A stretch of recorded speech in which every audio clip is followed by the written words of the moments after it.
Welcome to Untethered. Serana. Michelle. Siesta. So when people think about Spain, they're like, well, what do you go and you have a nap or your siesta? Mm-hmm. So they're kind of renowned for it. And we got thinking, is that actually still a thing? Like, how many Spanish people actually take a nap every day?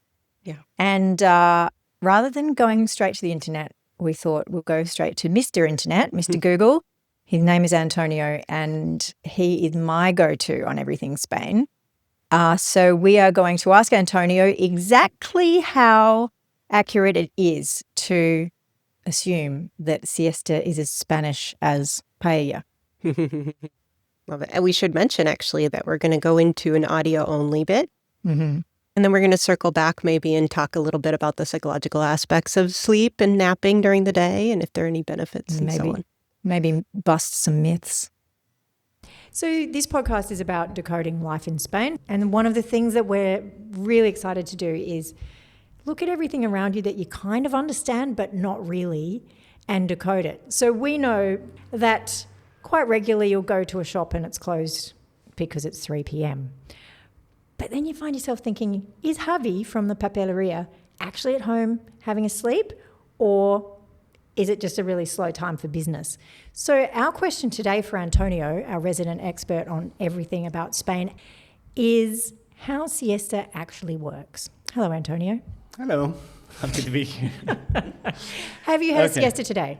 No, I'm afraid no. Okay, so it's a Wednesday, it's 8:41 p.m. and you last were asleep at what time? I think I woke up at 7 a.m. Okay, that's not very Spanish. No, actually, we do wake up very early. Okay. Actually, we're one of the countries with the, let's say, lowest sleep length, I would say. We have a sleep deficit. We'll get into why or some theories of why, but actually, yeah, we go to bed pretty late, but we wake up pretty early. Brutal. Are folks really still taking advantage of the break during the day? Yeah, so actually the interesting thing about siesta is that most people don't do it anymore. I think read some stats that like about 60% of people never do it, and the rest do it perhaps on the weekends. So people who actually do it during the weekday, they're not very many. They're few lucky ones. But it has kind of shaped how we structure the day in Spain for quite a while. The thing is, well, first of all, it's not originally Spanish or not only Spanish. Actually, the word siesta comes from sexta, which is sixth in Latin, and it's related to when it was done, which was the 6th hour of the day, of the Roman day, was midday, was noon. So that's the origin of the word, and it tells you a little bit of. So basically, the idea was, so in countries where the weather is pretty hot, and if we're talking about the Romans, it would mean southeastern Europe, so Portugal, Spain, Italy, Greece. For peasants and for people working in the fields, the central hours of the day would be super dangerous because it's so hot that you could actually die. So people would take a break and then go back to work. So let's say the origin of actually the schedule that we have today is kind of that if we now go specifically to Spain, so Spain was a very rural country up until kind of mid 20th century, right? After the Civil War, when actually the Franco regime wanted to move people to the cities, and so Spain would become kind of a more urban, developed country. So people started working on factories, on offices, etc. But they still had, let's say, this schedule in mind where you get up pretty early, you go to work, but then you, around noon, 1 p.m., you stop, you go home, you have probably a very abundant lunch that requires a siesta. So you have the siesta, wake up, and then go back to work. So people would do that on the fields out of necessity, basically. So you could take advantage of, the early hours of the morning where it wasn't so hot and the late hours of the afternoon. But people went to live in the cities and take on different jobs with kind of that mentality, that mindset. So they translated this kind of structure of the day to their new jobs. So, for example, if you worked in an office, if you worked in a factory, also for shop assistants. So basically, the usual schedule would be, we call it jornada partida, so the split day. And it's usually, you start, depending on the type of work, around 8 to 9 a.m. Then you stop at 1 to 2 p.m. You have 2-3 hours of stop. During those hours, you're probably going to have a siesta, and then you go back to work, but usually like from 4 to 8 or 9 or whatever. This was also kind of dependent on one additional thing, which was the traditional family. So, for example, my father would, go to work early in the morning, come back for lunch, but of course, lunch would be ready because my mother stayed at home and prepared lunch, to be exactly synchronized when the time my father would be there. So we would have lunch, he would have a siesta, and then go back to work.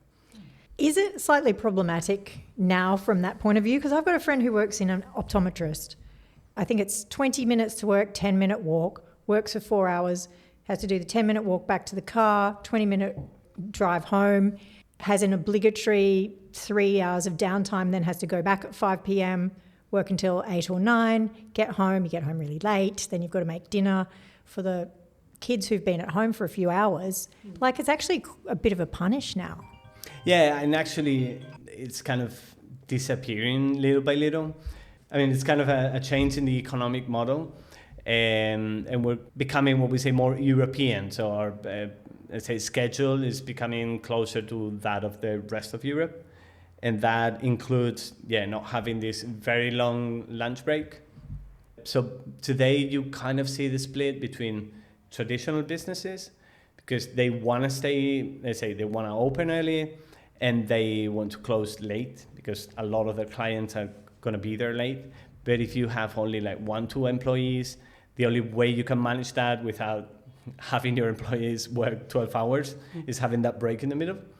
And then you have the big shops, the Zara, whatever, they never close because they have a rotation of employees. So nowadays, I would say that basically all businesses are kind of shifting away from that schedule. But the smaller ones, especially the ones that don't have a lot of employees, they tend to keep this kind of jornada partida. Okay, so that's in work time. So generally speaking, you're saying not during the week, yes on weekends. On holidays, do you have one every day? Yeah, probably. I try to. It's actually, it feels really good. And actually a lot of experts now say it's a very good thing if you do it for 20, 30 minutes. Of course, not the long siestas we used to have where you actually got into your pajamas and took 1.5 hours. Now they say ideally it's 20, 30 minutes. But yeah, like if I'm at the beach or whatever, I would try to have a siesta. The elephant in the room is the comidas that you say are abundant, right? The comida is the midday meal. And this is typically, as I understand it, there's like a menú del día. You'll have multiple courses. You might have a few glasses of wine and, whether or not you're going back to the office or maybe even if you are. And that could also lend itself to feeling a bit sluggish after, working all morning. Yeah, of course, but actually it's kind of, because if you're having a menú del día, that means you're not eating at home, so then you can't have a siesta. So, but that's also, together with we're switching to this kind of more European schedules, and with lunch, I would say it's kind of the same, that you still find this menú del día places with the 2 courses, then dessert, and you might have a beer or some wine, but that's kind of dying out. I think now people go and have 1 course in the tent. To paint a picture, we would run down to the cafeteria at 12 noon, grab a plate of very unappetizing, not very healthy food, and then run back to our desks and proceed to just basically cram food in our mouths as we were like trying to work through lunch because we had a meeting at 12:30. That was a hospital environment where I worked in, and maybe that depends also the setting that people are working in.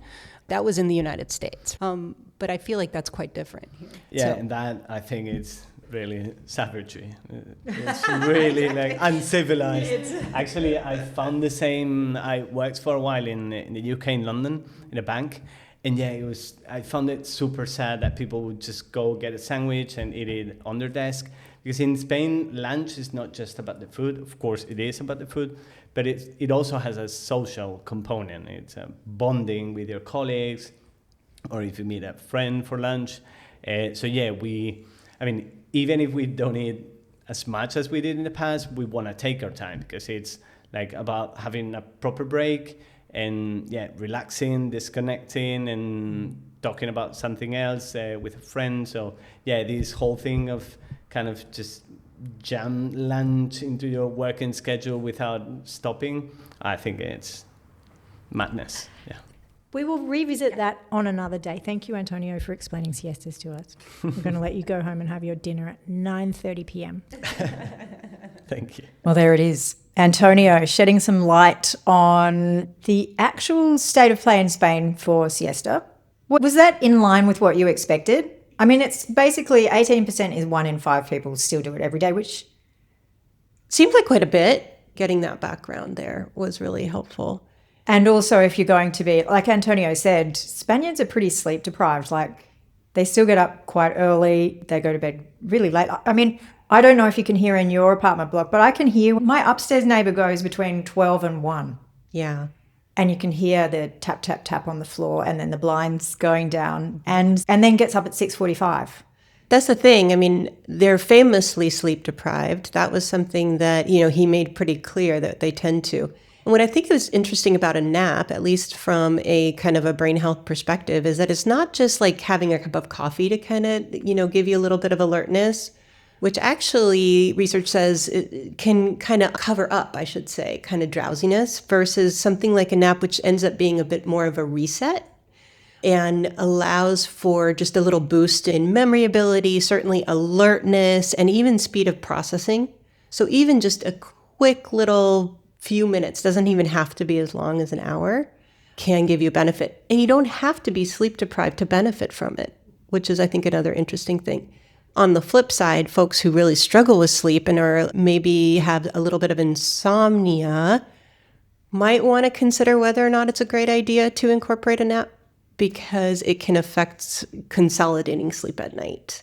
It's a tricky one, because sometimes if your workday allows it, you can let that moment where your body wants to sink down, you can give into it, and it's the most amazing feeling to wake up from a nap. It's like the windscreen was dirty and the windscreen wiper went over it. Yeah.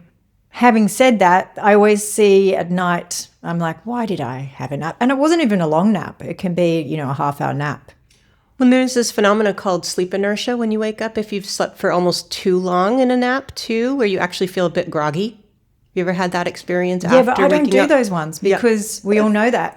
But even the short ones messes with your night sleep. Yeah. So you mentioned improving your productivity. Is that measurable? How have they measured it? They have measured it in workplace environments. Famously, medical residents and medical students are constantly sleep deprived and have these really long shifts. So they can kind of measure level of productivity in a more of a controlled environment, right? So how generalizable is that, right? For you and me versus, someone like in that setting where they're already kind of doing these long, and it's also safety sensitive, I think, with something like that. So even just a quick nap will help to boost just accuracy, precision, and maybe minimize some mistakes, sort of human error. So I think especially in medicine, it's something that they have looked at. I never really understood why they forced, med students to do these in tremendously long hours. And I think it has something to do with resource limited environments, right?